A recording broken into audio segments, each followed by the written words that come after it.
Assalamualaikum warahmatullahi wabarakatuh. Waalaikumsalam warahmatullahi wabarakatuh. Perkenalkan, nama kakak Fatia Idris dari Universitas Islam Jakarta.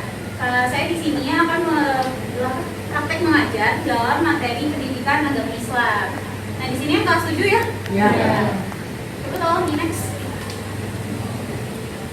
Nah, kita di sini nanti akan mempelajari masalah perilaku, ikhlas, sabar, dan maaf. Nah, sebelumnya tolong kita lihat.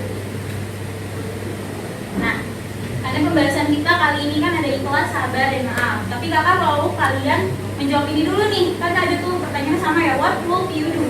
Apa yang akan kalian lakukan kalau kalian ada di posisi ini? Yang pertama, kalau kalian menjadi anak SMA ini, kan ini ada bantuin mobil yang kena mogok. Kalian itu harus apa sih? Ikhlas, sabar, atau maaf? Nah, itu ikhlas ya. Nah, kalau yang ini ada di tengah-tengah kemacetan, Sabar.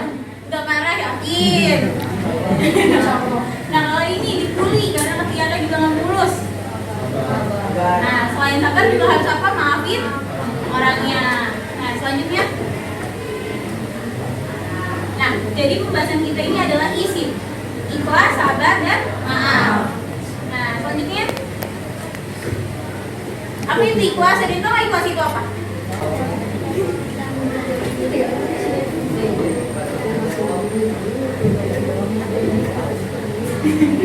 Ayo lanjut, gak apa-apa. Gak apa-apa. Ya gak apa-apa, salah juga. Apa itu ikhlas?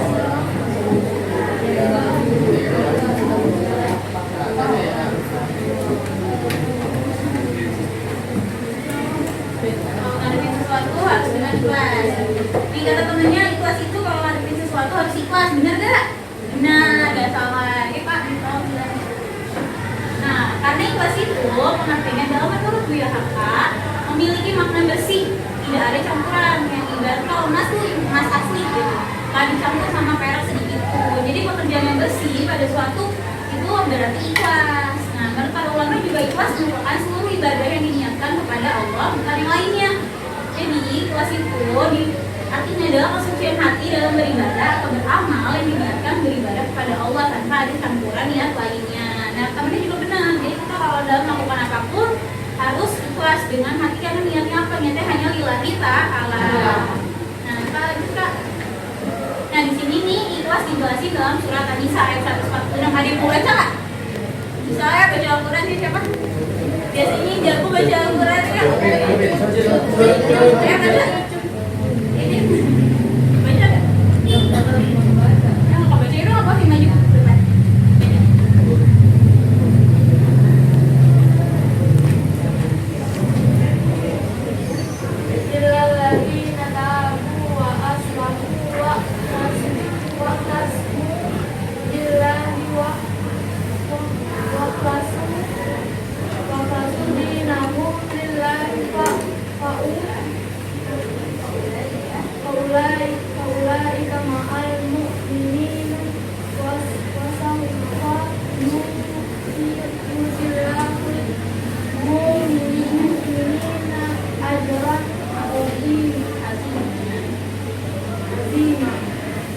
Oke, artinya adalah kecuali orang-orang yang bertobat dan memperbaiki diri dan berpegang teguh pada agama Allah dengan terus ikhlas menjalankan agama mereka karena Allah, mereka itu bersama-sama orang yang beriman, dan kelak Allah akan memberikan pahala yang besar kepada orang-orang yang beriman. Jadi menurut An-Nisa ini, ikhlas adalah sesuatu kegiatan yang dijalankan berdasarkan niatnya hanya kepada Allah, dan Allah itu akan memberikan pahala yang besar kepada orang-orang yang ikhlas. Nah, itu lanjut Kak. Nah, tanda-tanda orang ikhlas nih ada 6. Yang pertama, semata karena Allah. Jadi kenapa kok semata karena Allah Kak? Jadi kalau dalam melakukan semua kegiatan apapun itu diniatkan hanya lillahi ta'ala. Niatnya kayak gimana Kak? Ada yang diucapin kayak, ya Allah saya melakukan ini karena lillahi ta'ala. Tapi ada juga yang dibentuk di dalam hatinya gitu. Nah, yang kedua, senang beramal secara sembunyi-sembunyi. Jadi mereka kalau namanya ngelakuin kebaikan, ngasih sedekah atau apapun itu, mereka sembunyi, nggak mau ada orang lain yang tahu. Karena niat mereka adalah lillahi ta'ala. Yang ketiga adalah mencari ridho Allah. Mereka nggak mengharapkan dikasih apapun sama kalian. Misalnya saya di sini berdiri di sini ngajar ke kalian, insya Allah saya tidak mengharapkan apapun dari kalian, hanya kerjasama aja yang baik dengan kalian. Nah, jadi mencari ridho Allah itu. Nah, yang keempat adalah khawatir jika amalnya tertolak. Oh gitu, ada yang tahu nggak kenapa mereka khawatir amalnya tertolak? Dia tahu nggak? Itu di belakang gimana aja ya, apa tuh? Tahu nggak nih, kenapa kok mereka takut amalnya tertolak? Karena mereka takut kalau mereka nggak ikhlas, nanti amal mereka nggak diterima sama Allah. Jadi makanya mereka itu takut banget. Mereka yang takutan yang sangat-sangat takut kalau amalnya nggak diterima sama Allah. Nah, yang kelima adalah tidak menunggu pujian orang lain. Jadi kalau kita ngelakuin kebaikan, itu harus ikhlas, jangan menunggu pujian dari orang lain kan. Kayak nanti aja deh buatnya, gitu masih beramalnya nunggu dipuji dulu sama orang gitu, juga baik lah kayak gitu. Nah, yang keenam itu adalah takut sama hal-hal yang merusak keikhlasan, kayak ria, terus ujub. Tahu ujub gak apa? Nggak tahu, ujub itu adalah membanggakan diri. Iya dong, gua kan baik. Nah itu nggak boleh tuh. Siapa yang di sini kayak gitu? Nah terus yang terakhir, memperdengarkan amal kita ke orang-orang. Tadi gua habis ngomong kayak gini, gua habis ngasih sedekah ini ke pengemis. Nah nggak boleh, mereka menghindarkan hal-hal kayak gitu. Lanjut Kak. Nah ada tingkatan-tingkatan ikhlas.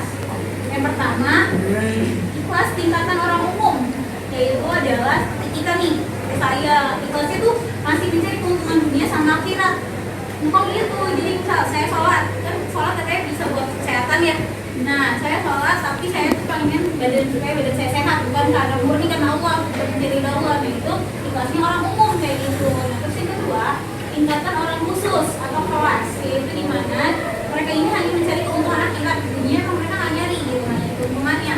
Tapi mereka itu mencari keuntungan akhirat. Mereka tuh masih mengharapkan, gue sholat dan gue dapet pahala. Nah itu juga masih belum terlalu ikhlas. Nah yang ketiga, ikhlas tingkatan orang khawas atau excellent. Di atasnya lagi nih, udah orang beriman banget nih, Masya Allah. Nah ini tuh adalah hamba-hamba yang beribadahnya lillahi ta'ala, mencari ridho Allah tanpa adanya mencari keuntungan dunia sama akhirat. Nah jadi kita akan masuk yang mana? Yang awal, ya kan? Ya masih mencari keuntungan dunia dan akhirat kan? Ya, lanjut Kak. Nah, ada pengaruh ikhlas terhadap amal manusia. Nih, orang ikhlas biasanya itu adalah tetap melakukan amal ibadah secara istiqomah. Oh kenapa istiqomah? Dia tahu nggak kenapa? Nah, karena alasannya para rasul itu kalau dalam melakukan ibadah harus harus ikhlas gitu kan. Karena syarat diterimanya ibadah ini ada dua, yaitu selalu kontinu dalam amal perbuatan yang sesuai dengan syariat dan ikhlas dalam menjalankannya. Jadi orang-orang ikhlas ini karena dia takut kepada Allah, takut dikotori dengan syirik, jadi mereka selalu melakukan keikhlasannya secara kontinu atau istiqomah. Nah terus yang kedua adalah ikhlas dapat menghilangkan kemudaratan. Kok gitu? Karena mereka takut sama Allah. Mereka melakukan amal ibadahnya itu sesuai dengan niatnya itu hanya pada Allah. Mereka takut kalau diniatkan kepada yang lain, sehingga mereka terhindar dari namanya perbuatan syirik atau penyembahan kepada selain Allah, seperti harta, kehidupan, kesenangan dunia lainnya. Begitu. Bisa lanjut Kak? Ya. Nah sampai di sini ada yang mau ditanya dulu nih tentang ikhlas. Mungkin ada yang belum paham atau ada yang mau nanya tentang Kak kalau ikhlas kayak misal menjadikan uang gimana Kak atau apa? Kenapa gak ikhlas? Ya ikhlas tidak menjadi uang namanya. Kenapa gak dibayar ya? Dibayar ya uangnya? Bayar apa? Nah itu kayak gimana tuh kalau temennya gak bayar utang katanya. Temennya yang satu ikhlas katanya. Nah itu kita dikomunikasiin ke temennya, jangan lupa bayar utangnya. Kita kalau dia masih belum bayar ya udah tuh salah dia, kita berusaha untuk ikhlas. Coba ikhlasin ini udah nggak apa-apa deh. Tuh, karena temen kan, ya kan. Nah, ya apa itu sabar? Ada yang tahu sabar? Ada yang tahu sabar nggak? Masa nggak tahu sih sabar? Ayo, sabar. Sabar jangan emosi. Nah iya, sabar juga bisa gitu, jangan emosi. Lanjut Kak. Nah, sabar dalam bahasa Arab artinya berasal dari kata sabaro. Ya, mas dari itu adalah sabar. Nah, secara bahasa sabar itu artinya menahan dan mencegah. Dan sabar juga bisa diartikan nih, menahan jiwa dari berputus asa, saling meredam amarah, yang bergejolak, mencegah lisan dari berkeluh kesah, menahan anggota badan dari perbuat yang kemungkaran. Nah, sabar itu juga diartikan sebagai kuat pendirian untuk tidak berbuat maksiat dan menghindarinya sejauh mungkin. Nah, situ juga. Nah, ini ada bentuk-bentuk sabar. Yang pertama sabar dalam berkata kepada Allah. Kalian sekolah sabar gak? Sabar kan pasti capek kan? Capek. Nah itu namanya sabar dalam ketaatan kepada Allah. Nah yang kedua, sabar dalam meninggalkan kemaksiatan. Kayak gimana kak? Contoh pasti ada aja teman kalian yang bikin bolos. Iya kan? Ya itu kayak gitu. Kita sabar tuh. Tapi nggak ikutan bolos kan?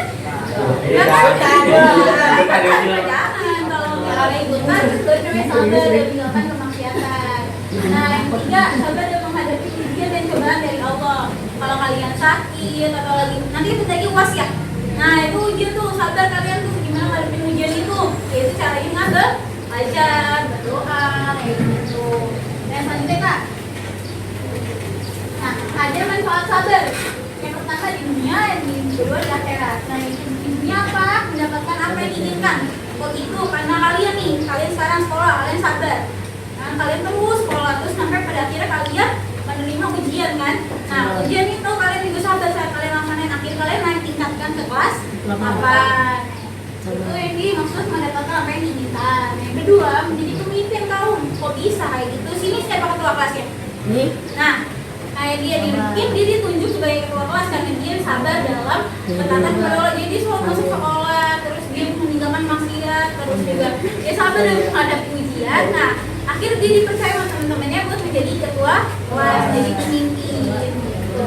Nah yang ketiga, memperoleh pertolongan Allah. Kan Allah udah bilang kan, innallaha ma'as sabirin. Allah bersama dengan orang-orang yang sabar. Jadi kalau orang yang sabar pasti dapat pertolongan dari Allah. Nah yang di akhirat ini ada dua. Yang satu mendapat derajat tinggi di surga, yang kedua mendapat pahala tanpa batas. Kayak gitu. Kak. Nah, sampai sini nih ada yang mau nanya nih tentang sabar. Sabar, ikhlas. Kenapa sabar? Ada yang namanya sabar di sini? Gak ada. Dia mau nanya enggak? Oke, kalau ada kalau mau lanjut nih, lanjut nggak? Lanjut. Nah, apa itu maaf? Ada yang tahu maaf? Maaf, ayo maaf. Salam lebaran kah? Apa? Mengampuni suatu kesalahan. Lebaran nih. Lebaran. Lanjut kak. Nah, ada definisinya maaf. Itu menurut Ibnu Mandur, kata maaf berasal dari bahasa Arab yaitu bentuk masdar dari afla yang afwan, artinya menghapus atau menghilangkan. Itu tuh tadi tuh kayak menghilangkan kesalahan orang, hapus dari kata kita. Nah, di sini ada ayat tentang maaf. Yang bunyinya alladzina yunfiquna fis-sarra'i wad-dharra'i wal kaazimina al-ghaidha wal 'afina 'anil nas. Wallahu yuhibbul muhsinin. Nah, artinya yaitu orang yang berinfak baik di waktu lapang maupun sempit dan orang-orang yang menahan amarahnya dan memaafkan kesalahan orang lain. Dan Allah mencintai orang yang berbuat kebaikan. Surat Al-Imran ayat 134. Jadi di surat ini Allah bilang kalau Allah mencintai orang-orang yang memaafkan kesalahan orang lain. Jadi lebih utama kita maafin orang itu sebelum orang itu meminta maaf kepada kita. Nah, lanjut kak. Nah, di sini ada manfaat perilaku pemaaf. Yang pertama ada self-help. Di sini membantu diri sendiri. Kenapa? Kok bisa membantu diri sendiri sih maaf? Kalian tahu nggak kenapa? Nih, karena dengan kita maafin orang nih, kita tuh nggak punya rasa di hati kayak orang itu buat salah nih, buat kayak gitu. Jadi kita tuh bisa menghilangkan perasaan itu. Belum tentu juga orang itu ingat karena kesalahannya sendiri, benar nggak? Nah, terus yang kedua ada soft skill. Karena kita tuh nggak punya dendam sama orang, kita nggak mikir kesalahan orang. Jadi kita bisa hidup lebih lapang, lebih lega, lebih lancar dan lebih menyenangkan. Nah, yang ketiga ada self help. Menurut pakar kesehatan, apabila merasa kesal, racun akibat kesal itu masih berada di dalam diri kita selama 5 jam. Itu 5 jam ya kalau sekali kesal. Kalau kalian setiap ketemu orang itu kalian kesel, bayangin. Tapi setiap kalau ketemu orang itu sampai kalian memakan racun dong, ya kan? Karena kalian kesel terus sama orang itu. Nah jadi mendingan kalau dengan adanya maaf kita tuh membuang racun ini. Tuh. Nah ada sang spiritual, yaitu untuk kehidupan spiritual. Jadi kita lebih dekat sama Allah. Karena kan Allah tadi bilang kan Allah mencintai orang-orang yang memaaf, yang memaafkan kesalahan orang lain. Nah sabarnya tadi udah dibahas. Nah terus ini ada self happiness. Nah dengan lepas semua kesalahan orang kita udah maafin, kita jadi jauh lebih bahagia, lebih tenang kayak gitu. Pak, lanjut. Nah, Terima kasih. Terima kasih. Ada yang nanya nih. Lagi kelas sampai fokus sabar. Aku kamu mau nanya sabar. Ada yang mau nanya sabar. Apa mau nanya? Sabar. Sabar kan?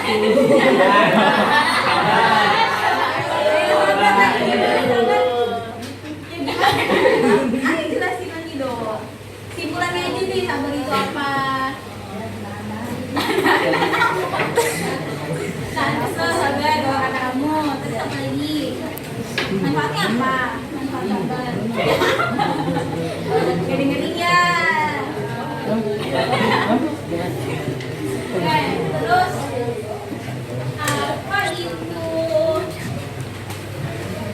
memaafkan orang lain? Apa namanya siapa? Di sini siapa ya? Kamu deh. Apa itu? Sabar kan?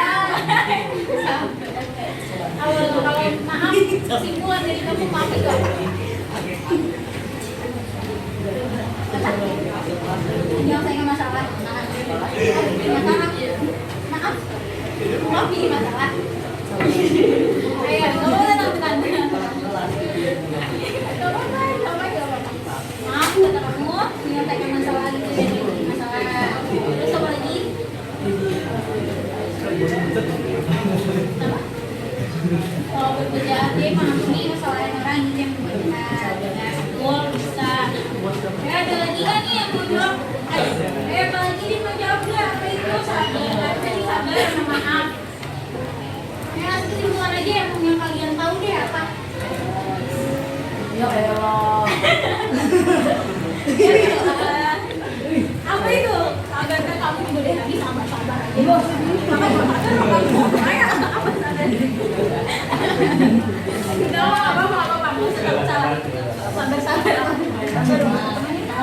Hadiri udah berarti tadi kamu apa? Gimana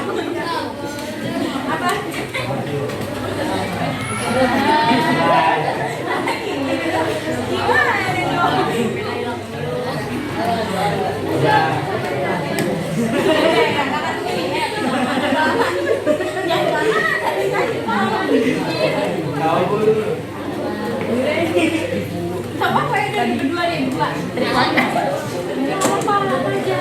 Nama apa yang kamu paranin dari semua? Sabar itu.